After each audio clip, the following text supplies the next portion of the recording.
Okay, welcome along everyone. Thanks for joining me in for this wee demonstration. This is a piece of beach, and I am in the process of bringing it to the round and making it true. The picture is speeded up twice the time. Uh,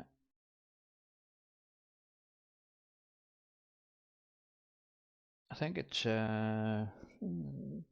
about 7 inches wide by 2 inch piece of stock. I have plans for this. I plan to do an inlay into this using my laser to engrave the the design, and the laser will burn enough timber away so that I can inlay it with some isopon. Why am I using isopon? I always used the milliput, but it's so hard to mix, especially if you've got arthritis in your fingers. It's a nightmare to work with. So a friend of mine suggested isopon, and you can color. So that's just what I'm going to do. So you can just see here, I've turned this round and truing up the second face, and you can see already it's starting to behave itself. There's very little wobble from it now. So I want to get it nice and flat and check it for straightness and stuff. Here I'm putting in a recess or tenon, if you like, for the remount it and turn it around and do the same on the other side.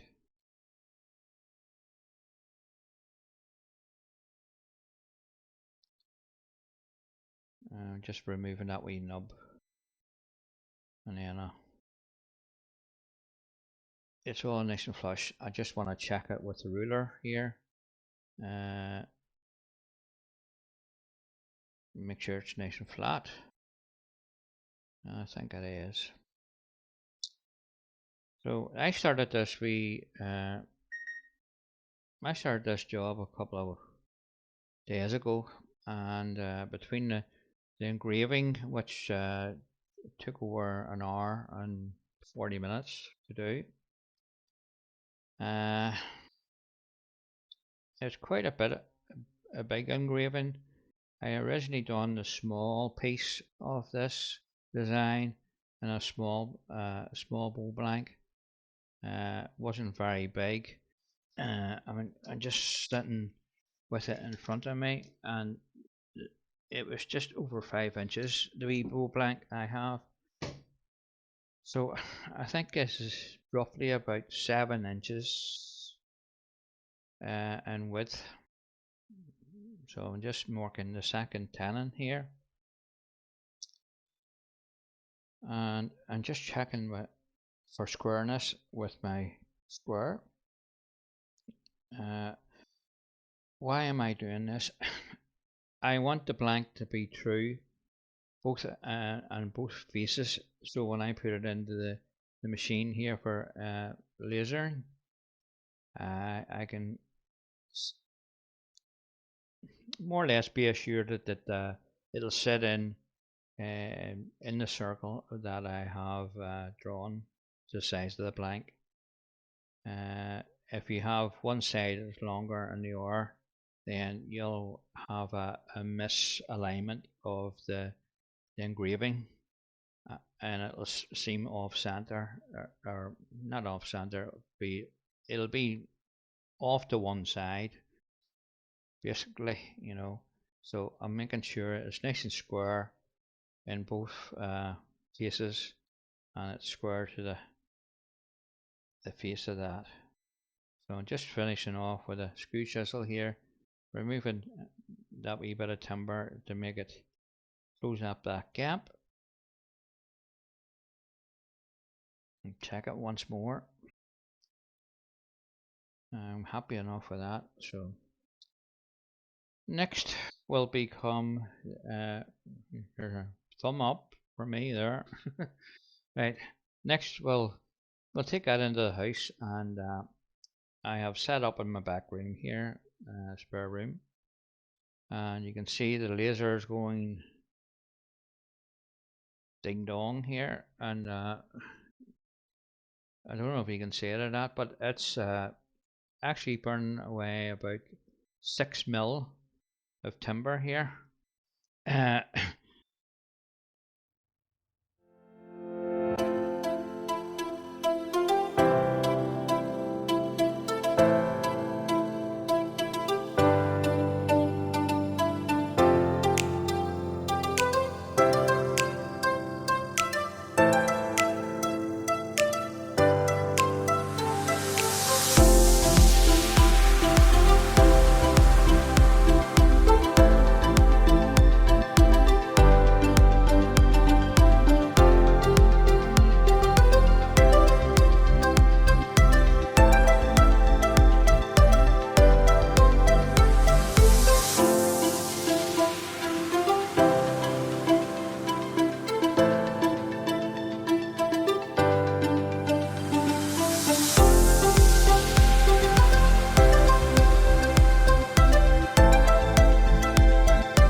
So here you can see the finished engraving, and there's plenty of soot all over the place. I had to get the hoover and hoover that out.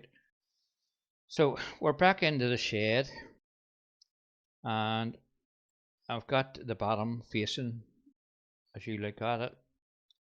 So this is the bottom of the bowl. So I'm just taking away some timber to give me some shape of the bottom of the bowl, and I have to be very careful here because this is off center. When I turn it round, you'll see why. The engraving is to 1/4 of it, and because of the shape of the engraving, I had to make the bowl off center to accommodate it. So I'm just removing some timber to just get an idea where I am. And because it is off center, I have to watch my wall thickness as I come up the side here, because you could very easily go through the side, and that wouldn't be good after spending all that time with the engraving. So you'll see it turn it around now. So there we are, we've turned it around, and it's mounted off center. It took me a wee while to get this sorted out where I wanted it. It's not 100%. This is the first big piece I've really done like this, and there's a few things I want to change when I do it again. I'm quite initially pleased with the outcome of the engraving and stuff. The other thing I wasn't too happy with was the actual. I used isopon here to fill in the infill, and coloured with some paint to colour. One of the problems I have come across is I missed a wee bit there. You can see it just above my thumb there. I'll fill that in later. Is you need to mix this really well. And the first time I've ever used isopon, I sort of mixed too much. I was left with a big dollop, so it was, and I don't know what I think it was filling, but I had mixed too much up. So, so I was just saying about the mixing. You'll see on the piece, you can see wee speckles of white showing through. It looked nice and blue when I mixed it initially. I could see blue the whole way through it, but after cutting it back and sanding it, all these wee white tats have appeared in it, and it's not bad, but I would like it to be one color and not see these wee bits. The other mistake I made with this, I covered the top of this before I put the isopon on with masking tape. Just, I was thinking that the isopon would maybe discolor the timber, and I didn't want it leaking into the grain of the timber. So I didn't really need to do that. So I'll not do that in the next one. Where it gave me trouble was around the edges where the engraving itself is nice and crisp.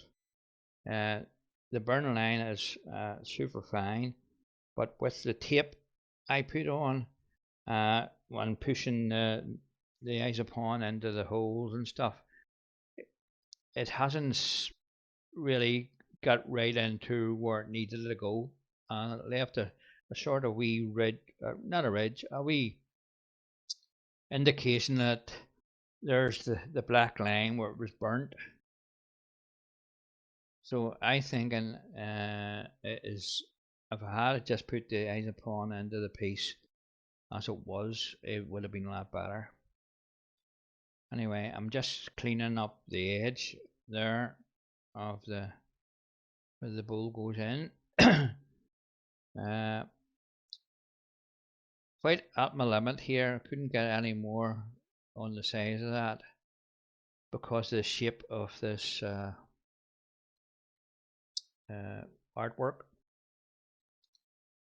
But I'm working on that. I'm working on with the software and stuff on Lightburn. It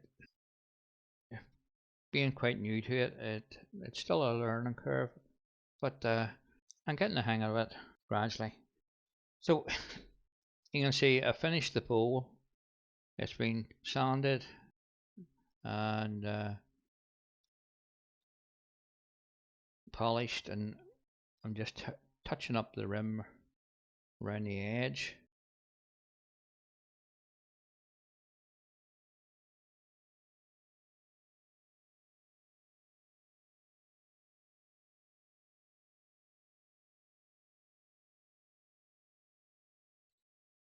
So I just used Yorkshire grit on this. It came up quite nice. So still to do the top of the piece. This has only had a sanding done and a coat of sanding sealer over it, and then sanded again, but it hasn't got any finish on it as such. So you see me there putting a wee taste of crystalline wax on that. Just give it a wee quick buff up. I plan to use the Beal buffing system on the whole piece when it's done. So we're going to turn around again and finish the bottom of this. So you'll see here in a wee minute there's a few screw holes here where I had the faceplate ring on, and I must have had two different size screws because when I was turning the waste timber away to get rid of the screws, there's two holes that still persisted to be there.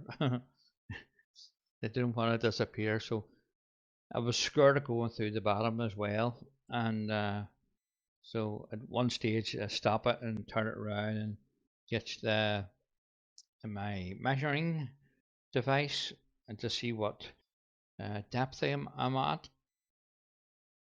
So really here I'm just tidying the bottom up here a wee bit, and because we had the offset ring, we have the center ring there for mounting it.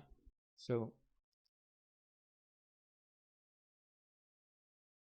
here I'm just cutting into the piece and going inwards to remove the screw holes. Initially, I think I removed. You can see one or two. You can still see them. One, two, three. About, I think there's four holes, but there's one that doesn't want to go away and give me a bit of a problem trying to get that right.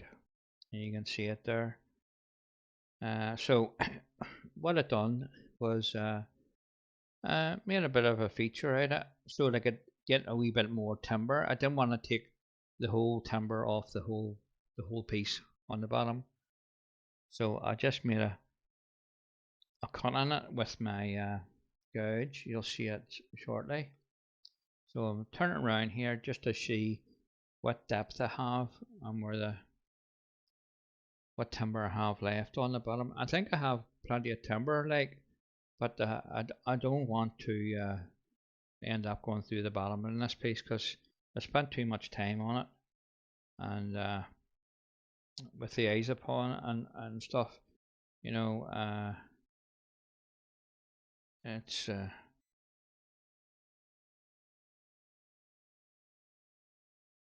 there's a bit of an expense there too. It's not as cheap as the milliput, and surprised, quite surprised when I opened the tin, the all was in it. You get a big tin and there's only a drop on the bottom of it.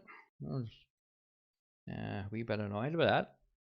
So I'm just sounding it initially here. You can see a tool mark around the top there at the rim.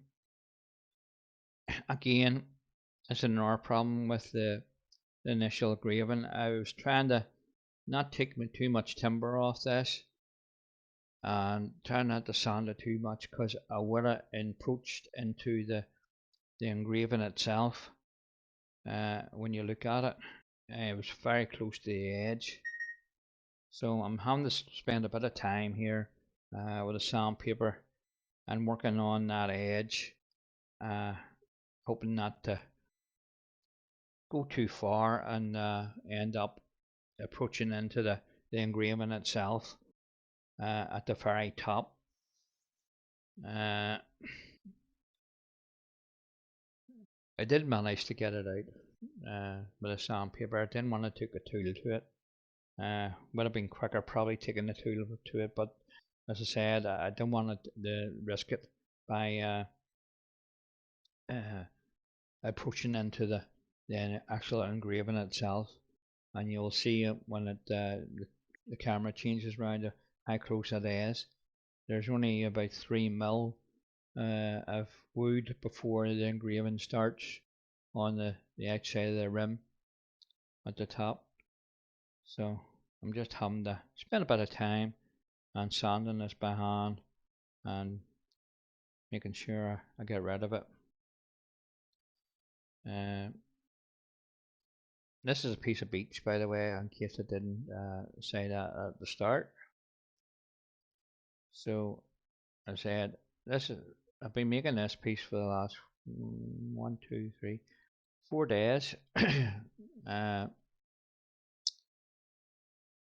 Initially got I put the isopon in yesterday and I let it sit overnight. I went out this morning and cut it all back and sanded it. And as I said, there's things you learn from using new materials and stuff. So I'll know the next time when I'm using the isopon not to mix a whole lot up and not to put any masking tape over the face of the piece because it doesn't need it. So I'm just checking my depth again. You can see there. I'm getting close. So I don't really want to take too much more off the bottom of this and risk me going through the bottom. It's a bit of a disaster if it was. So yeah, if you look at that, you'll oh, the camera didn't stay too long. So we've got it in the cool jaws, and I'm just gonna remove the rest of this timber and get it sanded and finished on the bottom.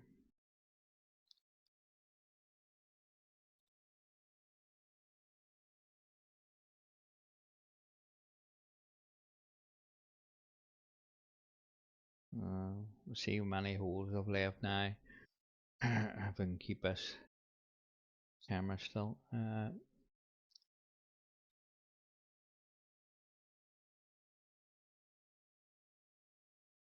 So nice sharp tool.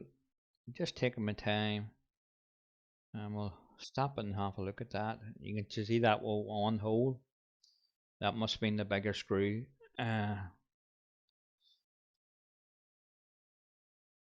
When you start doing things, if it's off center and you're using face plates to mount it on, you have no option but to use screws. But I could have probably put a glue block on it. I'm just marking with a pencil line. This is here where I'm going to go in with a gouge and make a wee feature from it and remove some more timber, because I'm getting in at a like a wee cove into it, and hopefully that'll take the most of the sign of the hole away. I ended up having to put a wee taste of wood filler in it. It wasn't a whole lot, but you could still see it. You can just barely see it there, and I didn't want to. I just didn't want to risk it. I probably would have been all right where that circle is, but because there's plenty of timber on initially and 3/3 of the bowl, but as it comes round to one side, there's very little timber on it when you see the offset. So I didn't want to risk the chance of me going through the side or going approaching the bottom too thin. So I'm happy enough with that where it is. I'm just tidying up. Last couple of wee cuts on it, and we'll get it sanded.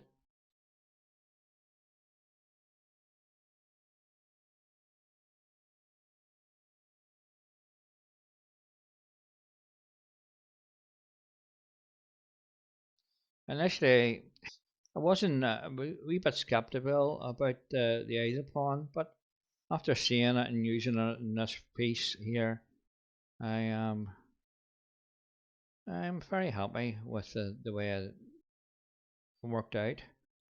Um, those wee niggly puds, it's my fault. It's because I've never used it before, and I was doing what you think you need to do to stop the actual colour bleaching into the wood, which it didn't happen. And so I'll not do that the next time. Uh,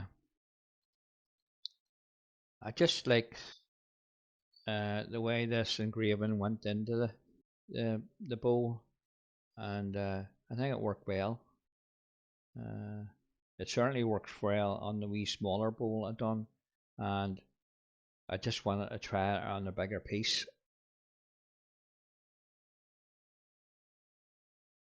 Mm,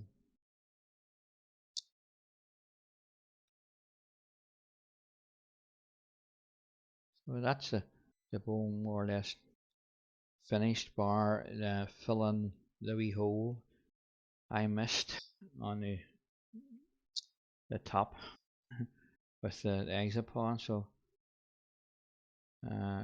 we're going to remove the bowl from this, the coal jaws here, and make sure we takes a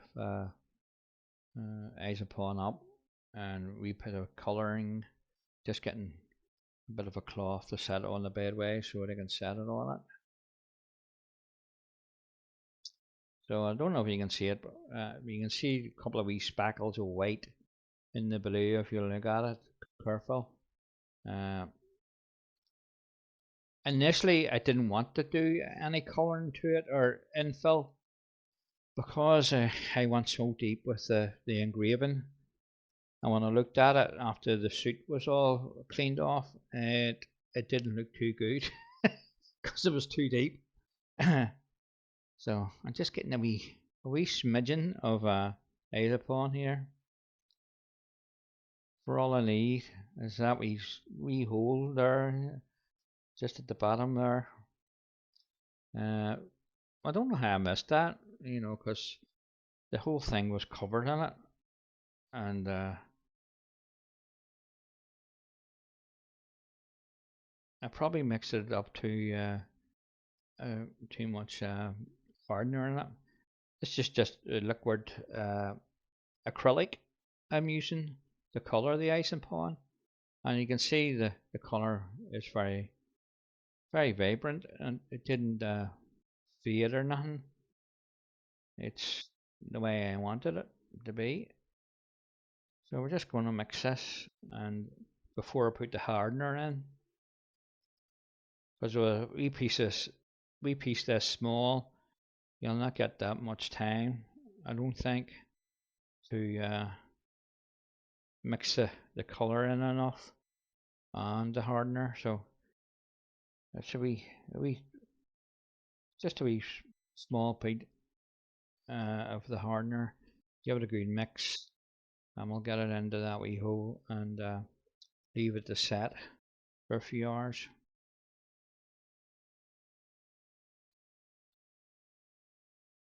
So I've been out to the shed, and I have had a look at it and sanded it back, and it it came out okay. The colour was okay as well. Uh, I was quite hesitant to make a drop up in case the colours would change, but it seems to be okay for colour match. It looks a bit darker here because it's wet. Once it dries, it's okay. So I'm just using the wee spatula it came with the isopon just to smooth that out and flatten it and force it into the hole. I think I didn't actually spend enough time when I was doing the whole piece. So I'm just moving it proud, and I can sand that bit off, and when it's dry. So as I said, I have been out to the shed from I done that. I've sanded it back. It's had a coat of sand sealer all over the, the top, and uh, it was cut back after that. And I used a wee bit of Yorkshire grit on it just to take any wee sanding lines out. There wasn't much to speak of. So after I done that, I give it a coat of clear lacquer. So as I'm sitting here editing this video, I still have to go out and see how the lacquer dried. I might have to sand it back a wee bit and apply one or more coats to it just to bring it up to the level I want. So I'll have that wee bit to add to the, the video as well.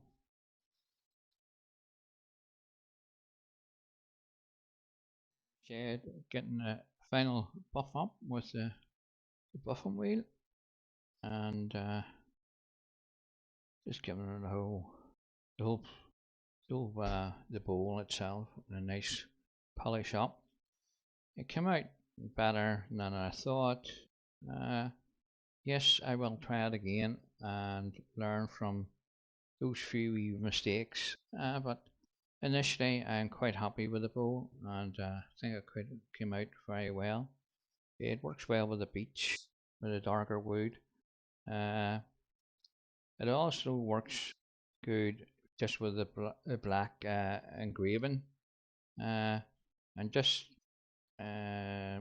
sorry it didn't turn out that way. It was just I had the power too high on the laser when I initially done the engraving. That's why I ended up inlaying this with the isopon. But never to worry about it. It's done now and it looks okay, and I am quite happy with that. So I will say cheerio and thanks for watching.